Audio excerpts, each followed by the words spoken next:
నమస్తే welcome to sky vision news నా పేరు హరిప్రియ ముందుగా బులెటిన్ హెడ్లైన్స్ చూద్దాం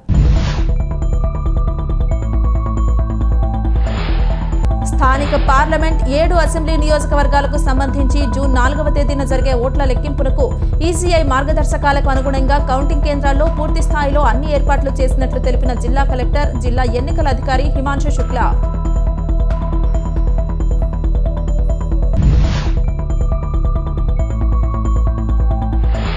ఆంధ్ర జిల్లాల సమన్వయకర్త రాజ్యసభ సభ్యులు వైవి సుబ్బారెడ్డి విజయసాయిరెడ్డిలను విశాఖపట్నంలో మర్యాదపూర్వకంగా కలిసిన ముమ్మిడివరం నియోజకవర్గం సీనియర్ నాయకులు వైఎస్ఆర్ కాంగ్రెస్ పార్టీ రాష్ట్ర నాయకులు పితాని బాలకృష్ణ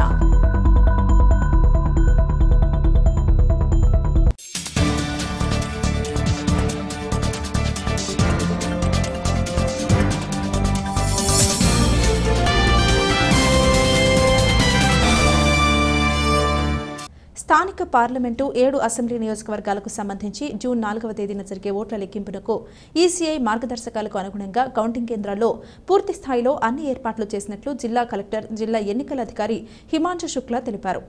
బుధవారం రాష్ట్ర ఎన్నికల ప్రధాన అధికారి ముఖేష్ కుమార్ మీనా 26 జిల్లాల కలెక్టర్లతో అమరావతి నుండి వీడియో కాన్ఫరెన్స్ నిర్వహించి ఓట్ల లెక్కింపు కేంద్రాల సన్నద్ధతపై జిల్లాల వారీగా సమీక్షించారు. ఈ సందర్భంగా జిల్లా ఎన్నికల అధికారి మాట్లాడుతూ ఎక్కడ ఏ విధమైన పొరపాట్లకు తావు లేకుండా పారదర్శకంగా ఓట్ల లెక్కింపు ప్రక్రియ నిర్వహించేందుకు పటిష్టమైన ఏర్పాట్లు గావించినట్లు తెలిపారు. 1000 మందికి పైగా కౌంటింగ్ సూపర్వైజర్లు, కౌంటింగ్ అసిస్టెంట్లు, సూక్ష్మ పరిశీలకులు తదితరులతో పాటు దాదాపు 400 మంది ఇతర సిబ్బంది కౌంటింగ్ ప్రక్రియ అనుబంధ విధుల్లో పాల్గొంటారని తెలిపారు.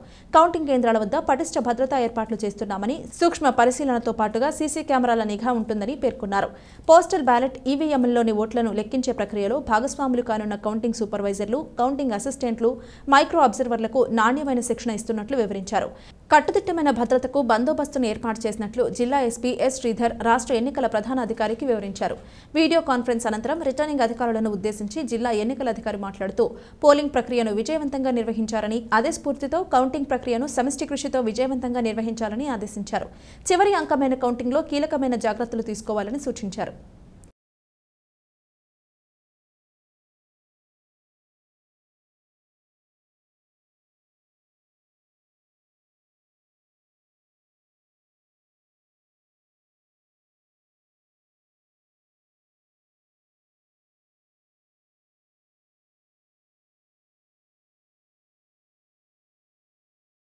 డాక్టర్ బిఆర్ అంబేద్కర్ కోనసీమ జిల్లా రామచంద్రపురం మీడియా సమావేశంలో ముమ్మిడివరం వైసీపీ నాయకుడు పితాని బాలకృష్ణ ఒక టీవీ డిబేట్లో చేసిన వ్యాఖ్యలను రామచంద్రపురం టీడీపీ ఎమ్మెల్యే అభ్యర్థి వాసంశెట్టి సుభాష్ తీవ్రంగా ఖండించారు. టీవీ డిబేట్లో పాల్గొన్నప్పుడు ఒళ్లు దగ్గర పెట్టుకుని మాట్లాడాలని, నోటికి వచ్చినట్లు జనసేన అధినేత పవన్ కళ్యాణ్పై మాటలు మాట్లాడితే మర్యాదగా ఉండదని పితానిని సుభాష్ హెచ్చరించారు.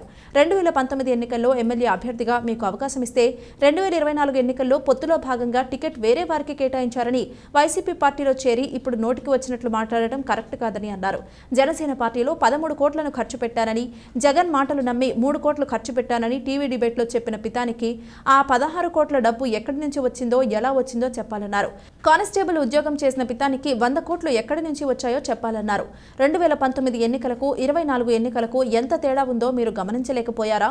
శెట్టి బలిజ కాపులను ఈ ఎన్నికల్లో కలిసి పనిచేసే విధంగా కలిపిన నాయకుడు పవన్ కళ్యాణ్ అని గుర్తు చేశారు. కులాల మధ్య చిచ్చులు పెట్టి పబ్బం గడుపుకునే పార్టీ వైఎస్ఆర్సీపీ పార్టీ అని, అటువంటి పార్టీలోకి చేరి నోటికి వచ్చినట్లు మాట్లాడటం సరికాదని, రానున్న రోజుల్లో కూటమి ప్రభుత్వం ఏర్పడుతుందని, శెట్టి బలిజ ఓటింగ్ శాతం ఈ ఎన్నికల్లో టీడీపీకి ఎక్కువ శాతం పడిందని, జూన్ 4న ఎన్నికల కౌంటింగ్లో కూటమి ప్రభుత్వం విజయ ధమాకా మోగిస్తుందని అన్నారు. ఇప్పటికైనా నోరు అదుపులో పెట్టుకుని మాట్లాడకపోతే జనాల మధ్య తిరగలేరని, ఇంటికే పరిమితం అవ్వాల్సి వస్తుందని తీవ్రంగా హెచ్చరించారు. అలాగే అదే సంవత్సరంలో జగన్మోహన్ రెడ్డి గారు మిమ్మల్ని వాడుకుని 3 కోట్లు ఖర్చు పెట్టించారని కూడా చెప్పడం జరిగింది. అంటే సుమారు 16 కోట్లు మీరు ఖర్చు పెట్టారు. ఈ 16 కోట్లు మీకు ఎక్కడి నుంచి వచ్చాయి? ఏ అవినీతి చేస్తే వచ్చాయి? మీరు వృత్తిరీత్యా మీరు ఉద్యోగం చేసుకుంటా ఉన్నారు ఒక కానిస్టేబుల్గా. మరి ఒక కానిస్టేబుల్ 16 కోట్ల ఆస్తి గడించేసాడు, ఖర్చు పెట్టేశాడంటే ఆ సొమ్ము నీకు ఎక్కడది? ఎవరికి చెప్తున్నారు ఈ కథలంతా? మిమ్మల్ని ఎవరు ఖర్చు పెట్టమన్నది ఎవరు? అసలు మీరు ఖర్చు పెట్టింది ఏది? మనం ఒక విషయాన్ని డిబేట్లో మాట్లాడుతున్నప్పుడు ఆచితూచి మాట్లాడాలి. మీ మీద ఖచ్చితంగా ఇన్కమ్ ట్యాక్స్ రైడ్ అనేది జరగాల్సిందే. ఎందుకంటే ఖర్చు పెట్టింది 16 ఉందంటే ఇంకెన్ని వందల కోట్లు ఉంది, ఎక్కడి నుంచి వచ్చింది అనేది నిజంగా అది ఇన్కమ్ ట్యాక్స్ వాళ్ళు ఖచ్చితంగా రైట్ చేసి చూడాలి. అలాగే కాపు సెట్టిబల్జీలు కలిపేస్తానని ప్రగల్భాలు పలికిన పవన్ కళ్యాణ్ గారు ఏమీ చేయలేదు అని చెప్తా ఉన్నారు. మరి తమరు 2019 ఎలక్షన్లో మొట్టమొదటి సీట్ ఇచ్చింది ఒక సెట్టిబల్జీకని గర్వంగా చెప్పుకోవచ్చని మీరు ఎన్నోసార్లు ప్రస్తావించడం జరిగిన తర్వాత మీకు వచ్చిన ఓట్లు కేవలం 33,000 ఓట్లు. అక్కడ కాపు సామాజిక వర్గం మీకు బలంగా సపోర్ట్ చేసి సుమారు 30,000 ఓట్లు, 25,000 నుంచి 30,000 ఓట్లు కాపులు వేస్తే మీకు సెట్టిబల్జీ కులం సహకరించలేదని ఖచ్చితంగా చెప్పగలం. ఆ రోజు అందరికీ తెలిసిన విషయమే. మరి ఒక 5 సంవత్సరాలు గ్యాప్ ఇచ్చిన తర్వాత మీ గ్రాఫ్ ఏ విధంగానే పెరగలేదు. పసిపిల్లవాడిని మమ్ముడు వారంలో అడిగిన బాలకృష్ణకు ఓటు సెట్టిబల్జీ ఓటు ట్రాన్స్ఫర్ అవ్వదని చెప్పడమే కాక ఆయన ఇక్కడ గెలవడని కూడా అన్ని సర్వేలు కూడా చెప్పడం జరిగింది. ఒకవేళ ఇతనికి జనసేన తరపున సీట్ ఇచ్చినప్పటికీ అక్కడ ఉన్న స్థానిక బుచ్చిరాజు గారు ఇండిపెండెంట్ కింద పోటీ చేసినా సరే ఇతని మీద నగ్గి పరిస్థితి ఉందని సర్వే ఉంది ఖచ్చితంగా. ఆ సర్వేల ఆధారంగానే మరి పవన్ కళ్యాణ్ గారు ఆ సీటు వదులుకోవడం జరిగింది. మరీ ముఖ్యంగా ఈయన అవినీతి పరుడు, ఒక కానిస్టేబుల్ ఇన్ని వేల కోట్లు సంపాదించాడంటే 100 కోట్లు, ఖచ్చితంగా ఇతను అవినీతి పరుడనే అవినీతిని సహించని పవన్ కళ్యాణ్ గారిని ఇతను పక్కన పెట్టడం జరిగింది. అదేవిధంగా నా విషయమే తీసుకుంటే నారా చంద్రబాబు నాయుడు గారు, పవన్ కళ్యాణ్ గారు నాకు ఈ తెలుగుదేశం అభ్యర్థిగా ప్రకటించడంలో పాత్ర పవన్ కళ్యాణ్ గారికి ఉంది, మీకు అందరికీ తెలిసిన విషయం. అదేవిధంగా నన్ను గెలిపించుకుంటాను, ఎందుకంటే ఈ రామచంద్రపురం నియోజకవర్గంలో ఎవరు ఒప్పుకోకపోయినా 50 నుంచి 60% జన సైనికులు ఉన్నారు. మరి ఆ ఓట్ ట్రాన్స్ఫర్ అవడం కోసం పవన్ కళ్యాణ్ గారు రాజోల నుంచి వస్తున్నప్పుడు కొద్ది సాంకేతిక లోపం వల్ల హెలికాప్టర్ ఇక్కడ రాదు అని తెలిసినప్పటికీ ఆయన 3 గంటల సుమారు ఆయనకు ఆరోగ్యం బాగోకపోయినా కారు వెంపడ రోడ్డు వెంపడ రావడం జరిగింది. 10 నిమిషాలు మాట్లాడినప్పటికీ మరి ఆ రోజున సుమారు 25,000 నుంచి 30,000 మంది హాజరవడం జరిగింది ఆ మీటింగ్కి ఒక్కరోజు వ్యవధిలో. అక్కడికి వచ్చి సుభాష్ని గెలిపించండి అని చెప్పడంతో పాటు రామారమి 5-6 మీటింగుల్లో కూడా సుభాష్ని గెలిపించుకోమని చెప్పి పవన్ కళ్యాణ్ గారు చెప్పడం జరిగింది. మరి ఈస్ట్ వెస్ట్లో 34 సీట్లకు గాను నేను ఇక్కడ వర్క్ చేస్తాను, ఇక్కడ ఈ మార్పు తీసుకుని వస్తాను, సోషల్ ఇంజనీరింగ్ జరగాలి, కులాల కలయిక జరగాలని మరి ఆయన తాపత్రయం, ఆయన పడ్డ కష్టం ఈ ఎలక్షన్స్లో మనం చూస్తాం. సెట్టిబల్జీ ఓటు ట్రాన్స్ఫర్ అనేది చాలా బలంగా జరిగింది. ఎప్పుడు కూడా కాపులు సెట్టిబల్జీలు ఈ అమలాపురంలో కానీ, పీగన్నవరంలో కానీ, మిగతా ప్రాంతాల్లో కానీ ఘర్షణలు అవటం సర్వసాధారణం ఈ ఎలక్షన్ మూమెంట్ వచ్చేటప్పుడు. మరి ఈ ఎలక్షన్లో చాలా స్నేహపూరితమైన ఎలక్షన్ జరిగింది. కాపులు సెట్టిబల్జీలు కలిసి ఈ ఎలక్షన్ చేశారు. రాబోయే 4వ తారీఖున మీకు క్లియర్గా తెలుస్తుంది. ప్రతి చోట ఓట్ ఈస్ట్ వెస్ట్లో సెట్టిబల్జీ బూతుల్లో ఓట్ ట్రాన్స్ఫర్ 50% దాటి జరిగింది. కొన్ని ప్రాంతాలు 230తో 200 చిల్లర బూతుల్లో కనీసం నాకు తెలిసి 170 దాటి 160 వాటిల్లో సెట్టిబల్జీ ఓటింగ్ ఎక్కడున్నా సరే ట్రాన్స్ఫర్ అనేది ఎన్డీఏ కూటమికి బలంగా జరిగింది, ఇందులో సందేహం లేదు. ఇది మనం ఏదో నాలిక 360 డిగ్రీలు తిరుగుతుందని బాలకృష్ణ గారు మెలికలు తిప్పేస్తా ఉన్నాడు. చెప్తున్నాం, ఖబర్దార్, జాగ్రత్తగా మాట్లాడితే మీ ఉనికి కాపాడుకుంటారు, లేకపోతే బాలకృష్ణ అనేవాడు ఇల్లుకి పరిమితం అవుతాడు. ఇది మీరు గమనించండి. ఎందుకంటే మీరు ఖర్చు పెట్టిన లెక్కలు 16 కోట్లు ఇన్కమ్ ట్యాక్స్ వాళ్ళకి మీరు ఖచ్చితంగా చూపించాలి. మీకు ఎన్నో వందల కోట్లు ఉన్నాయి, బయటకు లాగుతారు. అదేవిధంగా అత్యంత నీతివంతుడైన పవన్ కళ్యాణ్ గారిని మాట్లాడే ముందు సంబోధించి గారు అని మనం సంబోధించాలి. ఈ పార్టీలోకి అనవసరంగా వచ్చామన్న విషయం మీకు ఇప్పుడు తెలిసిందా? ఆవరాడు జగన్ మిమ్మల్ని అవినీతి పరుడు, నాలాంటి అవినీతి పరుడే ఇతను కూడానే అని జగన్ గ్రహించే మిమ్మల్ని గెంటేశాడు. ఆయన మచ్చ ఉంది. ఎందుకని గెంటేసిన తర్వాత కాబట్టి మీరు ఎట్టి పరిస్థితుల్లో మీరు ఆచితూచి మాట్లాడండి. మీరు సాధారణ కానిస్టేబుల్.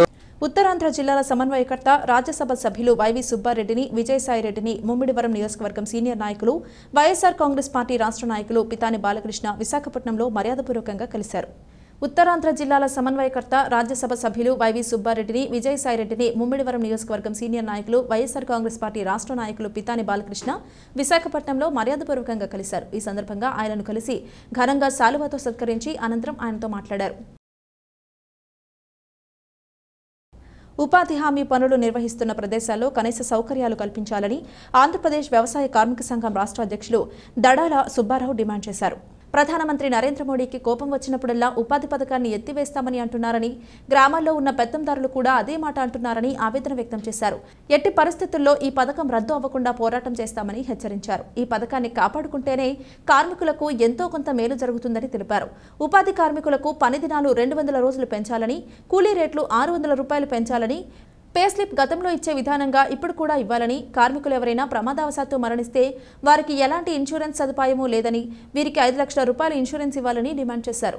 ఈ కార్యక్రమంలో వ్యవసాయ కార్మిక సంఘం రాష్ట్ర ఉపాధ్యక్షుడు కారెం వెంకటేశ్వరరావు, జిల్లా ఉపాధ్యక్షులు తాడి శ్రీరామూర్తి, పాము బాలయ్య, సిఐటియు జిల్లా కార్యదర్శి జి దుర్గాప్రసాద్, యనమదల శ్రీలక్ష్మి పాల్గొన్నారు. కోపం వచ్చినప్పుడల్లా ఉపాధి పథకాన్ని ఎత్తేస్తాము, ఇది దండగా మారిన పథకం అని చెప్పి మోడీ చెప్తున్నాడు. అంతేకాదు గ్రామాల్లో భూస్వాములు మోతుబరులు కూడా ఉపాధి కూలీలు పనిచేయడం లేదు, కాళ్ళలోకి దిగి అటు ఇటు కదిపి 1 గంటకి పైకెక్కి డబ్బులు పట్టుకుపోతున్నారు అని చెప్పి చెప్తున్నారు. మేము చెప్పేది ఏంటంటే ఆ చెప్పే పెద్ద మనుషులు గోజు బిగబట్టి మురుగు కళ్ళలో దిగితే వీళ్ళు ఎంత కష్టపడుతున్నారో వాళ్ళకి అర్థమవుతుంది. కాబట్టి గట్టు మీద ఉండి మాటలు చెప్పడం కాదు, కష్టజీవులను అవమానపరచడమే ఇది. కాబట్టి మా ముఖ్యమైన డిమాండ్ ఏంటంటే 100 రోజుల పనిని 200 రోజులు పెంచండి, 300 కూలిని 600కు పెంచండి. పోనీ ఒకేసారి 600 పెంచలేకపోతే 500 400కు పెంచి నువ్వు ఆ విధంగా ఉపయోగపడాలి. ఎవరైనా ధనికులు బొజ్జలు పెంచుకున్న మహానుభావులు విమానాల్లో ప్రయాణం చేసే వాళ్ళు యాక్సిడెంట్లో చచ్చిపోతే 30 లక్షలు ఇస్తున్నారు, ట్రైన్లో చచ్చిపోయిన వాళ్ళకి 10 లక్షలు ఇస్తున్నారు. కానీ ఉపాధి కూలి వడగాల్పుకి చనిపోయారు, పాము గుట్టి చనిపోయారు, పురుగు ముట్టి చనిపోయారు. కానీ వీళ్ళకి మాత్రం ఏమీ కూడా నష్టపరిహారం ఇవ్వడం లేదు. కాబట్టి ఉపాధి కూలీలు కూడా చనిపోతే వాళ్ళకి కనీసం 5 లక్షల రూపాయలు ఎక్స్గ్రేషియా ఇవ్వాలని చెప్పి సంఘం డిమాండ్ చేస్తుంది. ఈ రకంగా వ్యవసాయ కూలీలు, ఉపాధి కూలీలు సమస్యల పరిష్కారం అయ్యే వరకు ఆంధ్రప్రదేశ్ వ్యవసాయ కార్మిక సంఘం వీళ్ళకి అండగా ఉండి సమస్యల పరిష్కారానికి పాటుపడతామని ఈ సందర్భంగా తెలియజేస్తున్నాం. చిల్డ్రన్స్ క్లబ్ సమ్మర్ క్యాంప్లో చిన్నారులకు స్పోకెన్ ఇంగ్లీష్లో శిక్షణ, డాన్స్ పోటీలు నిర్వహించారు. స్పోకెన్ ఇంగ్లీష్పై ఎస్ఎన్వి జెడ్పీ హైస్కూల్ ఇంగ్లీష్ ఉపాధ్యాయుడు జగన్నాథరాజు ప్రత్యేక పాఠాలు బోధించారు. డాన్స్ పోటీలలో భాగంగా శాస్త్రీయ, జానపద, వెస్టర్న్ నృత్యాలను విద్యార్థులు ప్రదర్శించి తమ ప్రతిభను చాటారు. ఉత్తమ ప్రతిభ సాధించిన విద్యార్థులను న్యాయ నిర్ణేతలు అనంతలక్ష్మి, చిట్టితల్లి, నానిని ఎంపిక చేశారు. సుమారు 100 మంది చిన్నారులు ఈ పోటీలలో పాల్గొని తమ ప్రతిభను చాటారు. గురువారం గ్రామ సమస్యలు, పరిష్కార మార్గాలపై వక్తృత్వం పోటీ అనంతరం చిన్నారులకు ఆటల పోటీలు నిర్వహించనున్నట్లు నిర్వాహకులు గుత్తుల మల్లేశ్వరరావు అన్నారు.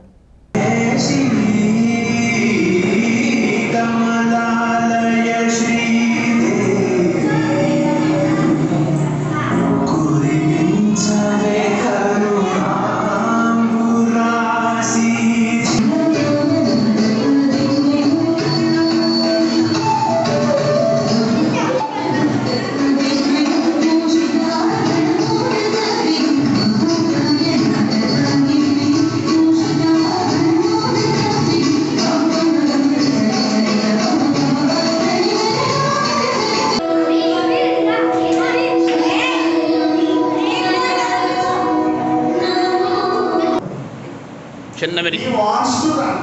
Yes. He wants to run. ఎందుకంటే సబ్జెక్ట్ సింగులర్ అయినప్పుడు వెర్బ్ కేస్ వస్తే అప్పుడు వాండర్ ఏమవుతుందంటే వాంట్స్ అవుతుంది. ఆ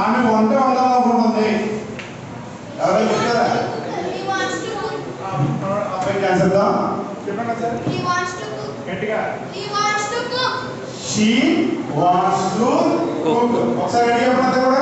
She wants to cook. Want to అంటే ఏంటి? అనుకోవడం. Want to అంటే అనుకోవడము. Want to అంటే అనుకోవడము. ఏమని చెప్తారు want to మీద? నేను డ్యాన్స్ చేయాలనుకుంటున్నాను. నేను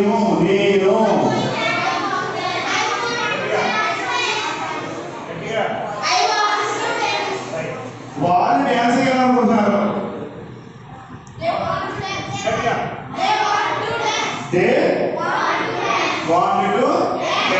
వాళ్ళు డ్యాన్స్ చేయాలనుకుంటున్నారు.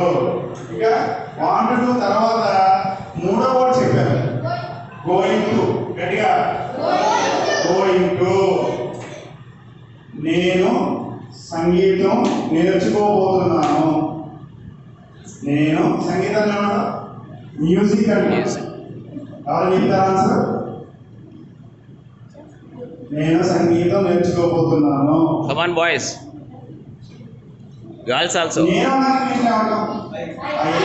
I am going to learn music. I am going to learn music. నేను సంగీతం నేర్చుకోబోతున్నాను. ఎవరైనా చెప్పండి ఒకసారి. I am going to learn English. I am going to learn music. నేను సంగీతం నేర్చుకోబోతున్నాను. నేను రేపు కాకినాడ రేపు నేను ఫంక్షన్కి వెళ్తున్నాను. I am going to attend a function. I am going to attend a function. నేను ఫంక్షన్కి వెళ్తున్నాను. సో గోయింగ్ అనేది భవిష్యత్తులో కానీ ఇవాళ కానీ చేయబోయే కార్యక్రమాలకి గోయింగ్ అనే వర్డ్ వాడతాము. చెప్పాలి. ఇప్పుడు మీతో కాకుండా మీ తీసేసి హిమ్ అనే వర్డ్ వాడతాం. మీ అనే వర్డ్ తీసేసి హిమ్ అనే వర్డ్ వాడతాం. లాస్ట్ వన్ మూడో పాయింట్ అది తరగతి నిలబడరా హర్ష 8+ కదా right. Let him play. Him అంటే అతన్ని. ఇప్పుడు తెలుగులో అతను చెప్తాను. Let him play. అతను చెప్తారు కలిసి ఒక నిలబడి అతన్ని ఆడుకోనివ్వండి. అతన్ని పాడనివ్వండి అంటే ఏం చెప్పాలి? ఒక నిమిషం. Let him. What your nice name? Virendra. అందరు కాదు గట్టిగా రైట్. అతన్ని పరిగెట్టినవ్వండి. గట్టిగా క్లాస్ పట్టుకున్నాడు కదా కూడా. సో మనం లెట్ అనేవాడు వాడేస్తూ ఉంటాం. టెక్స్ట్ బుక్లో చాలా చోట్ల తయారేస్తూ ఉంటుంది, రాసేస్తూ ఉంటాం, వాడేస్తూ ఉంటాం. అలాగే మన బోర్డు మీద బోర్డు కూడా కనపడుతుంది, పూలెట్ బోర్డు కనపడుతూ ఉంటుంది. ఇలాగ లెట్ అనే వర్డ్ చాలాసేపు వాడుతూ ఉంటాం కదా. మీనింగ్ అని తెలియదు. అంటే ఏదైనా ఒక పని చేయనివ్వండి అని చెప్పేటప్పుడు లెట్ అనే వర్డ్ వాడతాం. ఆమె వండనివ్వండి. మనం చూడండి ఎవరైనా వంట 10 సార్లు వేస్తూ ఉంటాం. వాడు పక్కన వాళ్ళు చెప్తామాట ఆమెను వండనివ్వండి అంటే ఏం చెప్తాం? ఆమెను వండనివ్వండి. అమ్మాయిలు ఎవరైనా ఉంటారు. షీగల హెరవాడద్దండి.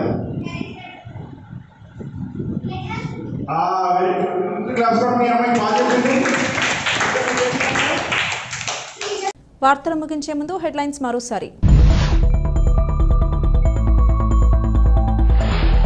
స్థానిక పార్లమెంట్ 7 అసెంబ్లీ నియోజకవర్గాలకు సంబంధించి జూన్ 4వ తేదీన జరిగే ఓట్ల లెక్కింపునకు ఈసీఐ మార్గదర్శకాలకు అనుగుణంగా కౌంటింగ్ కేంద్రాల్లో పూర్తి స్థాయిలో అన్ని ఏర్పాట్లు చేసినట్లు తెలిపిన జిల్లా కలెక్టర్, జిల్లా ఎన్నికల అధికారి హిమాంశు శుక్లా.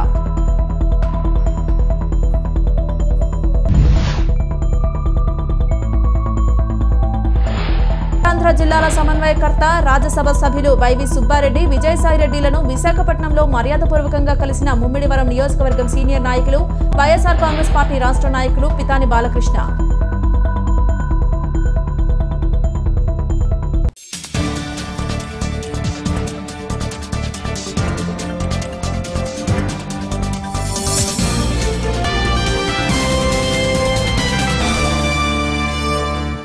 ఇది ఇవాల్టి బులెటిన్. మరొక బులెటిన్లో మళ్ళీ కలుద్దాం. అంతవరకు సెలవు. నమస్కారం.